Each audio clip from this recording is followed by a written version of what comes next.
Union, the SEIU1021 sent a clear message this morning. Employees International Union has called for a one-day strike Monday to months with the city of Oakland and BART. You're going to see on July, working class in Northern California are mad as hell and more. It's time for the truth to be told. It's time for them to get it fairly, and I'm sorry. It's going to take a strike to get it. We are asking that the community stand with us, that the BART runs, that the citizens of City of Oakland stand with us. Dwight McElroy, I'm the chapter president of the SEIU1021 Oakland.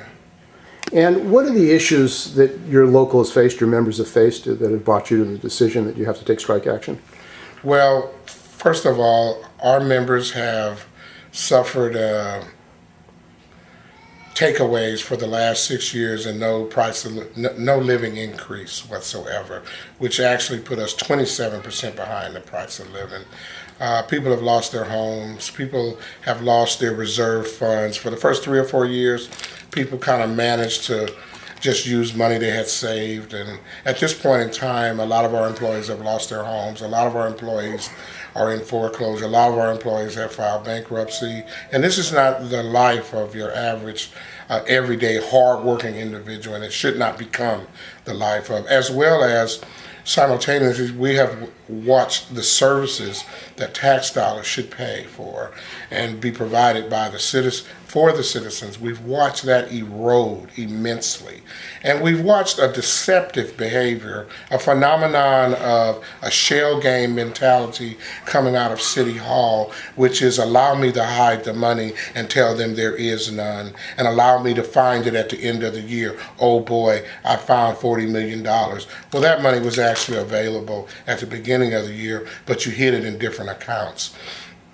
And we believe that the public should be able to put good stock when you have a city administrator, a mayor, and a council. When they say something, you're supposed to not have to question it. You're not supposed to go have to do a lot of research in order to come up with the facts. What they give you should be the facts. An occasional mistake is acceptable in any role, but to constantly underestimate the positive funds and to constantly overestimate the negative funds only to make the correction at the end of the budget cycle. That's deceptive. That's not permitted.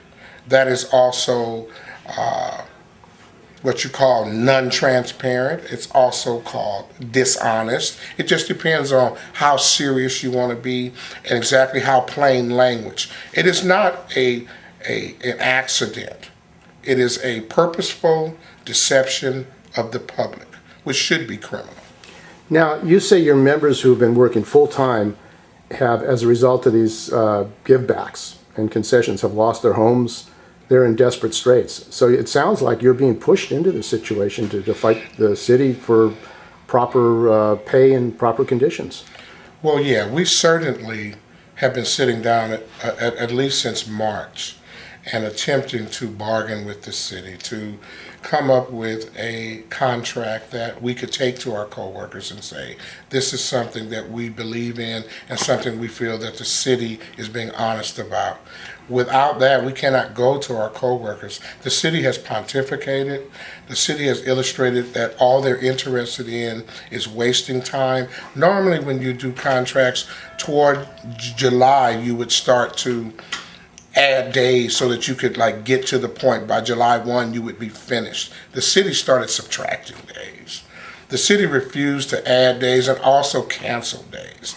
They sent people to the table who had no decision-making power whatsoever. We would ask for rationale behind some of the financial givebacks, and we would not get the information. That is an unfair labor practice. If you tell people, and what they're telling the public, is we're giving them an increase. We've put $6 million aside. What they aren't telling the public is that they have proposed to us to take 10% of our wages through takeaways this year and to give us back 2%. So you're going to give me, let's say, $40 or $50 a month, but you're asking me to give you $300 a month.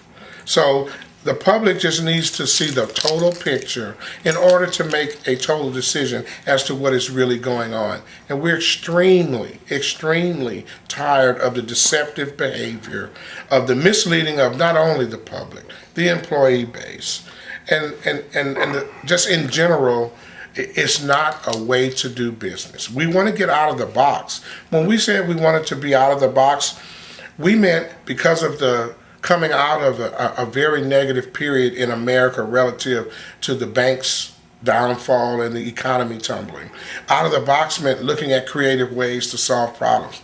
We didn't think out of the box meant being more deceptive. Out of the box meant hiding more money. So we don't want to be on strike, but if strike is what purges the truth up to the front and up to the top, if it's what cleans the murky water and makes it clear so everybody can see, strike is what it would be. Now, your brothers and sisters in 1021, the port chapter, were also facing concessions demands, and they went out and strike and shut down the port and got apparently a decent contract. Are you looking for the same thing? No. It would be irresponsible for me. The port is a for-profit industry. The city is a non-profit industry. It is difficult, although the port is Department 46 of the city of Oakland, for us to just look at the port and say we want exactly that. What we want is a contract that is fair to the employees and provides for the citizens' services equally.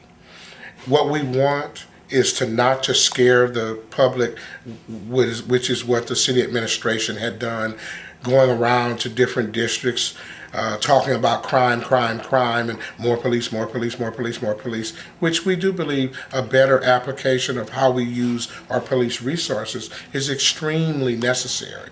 But when you have 47 police officers that work in the building and never come out, and you talk about safety and police academies, when the council voted to civilianize police work 2 years ago and budgeted it, and the city administrator never did it, wasting millions of dollars. We could have safety tomorrow if you put police that never leave the building out on the street and civilianize those jobs. You could also have cost savings tomorrow because the civilians you put in those jobs would make a lot less than police who are currently doing them. We want the public to understand the dishonesty of how business is done in the city of Oakland.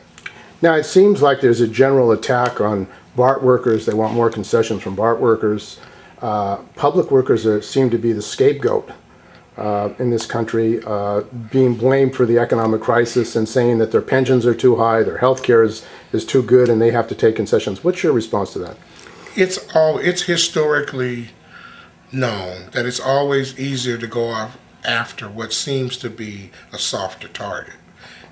I guess they saw us as a softer target as it relates to the banking industry is what caused the financial tumble. The bad deals with the bank industry, which, case in point, the city of Oakland has long since paid off a bond to the banking industry, and they're paying the interest to the tune of $5 million a year.